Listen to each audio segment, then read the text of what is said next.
The man waits anxiously every evening for his son to return. Even if he's a minute late, the man will curse at his son, then immediately take him running home to shut all the doors and windows tightly, even checking them repeatedly several times. He must also confirm with his two sons that all doors and windows are fully closed before they can start eating. But he still doesn't forget to warn his sons to come home on time, because at night, the outside world is no longer human territory. They must learn to protect themselves. After dinner, they must confirm again that it's safe outside. But this warm moment didn't last long, because the family dog started to get restless. The whole family immediately tensed up. As David was about to check the situation, Carter, who had followed, quickly braced the front door with all his might. Thankfully, after a while, the thing outside seemed to leave. The three of them finally breathed a sigh of relief. But Arthur wasn't idle. Instead, he recorded the number of times the thing outside hit the door. The first blow was very light, just a test. The second time was the real attempt to break down the door, and the last time it only hit once. Obviously a powerless fury. When Carter went to check the next day, he found the front door badly damaged. He could only take his son to cut down trees for repairs, but they found that Arthur had assembled a car. Although living in the apocalypse for so long, the knowledge his son had stored couldn't make it start. However,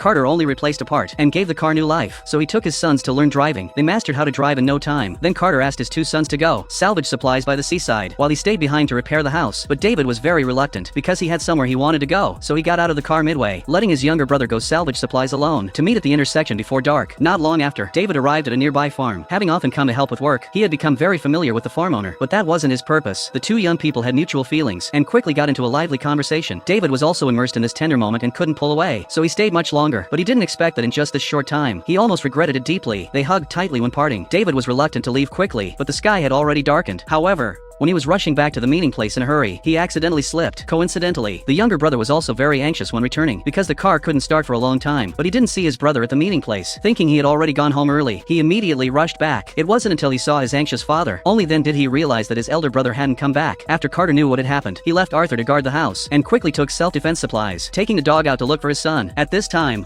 David had just woken up and found himself fallen into a crevice, so he quickly used a lighter to light up, searching for a way to climb up. But unexpectedly at this moment, danger was also slowly approaching him.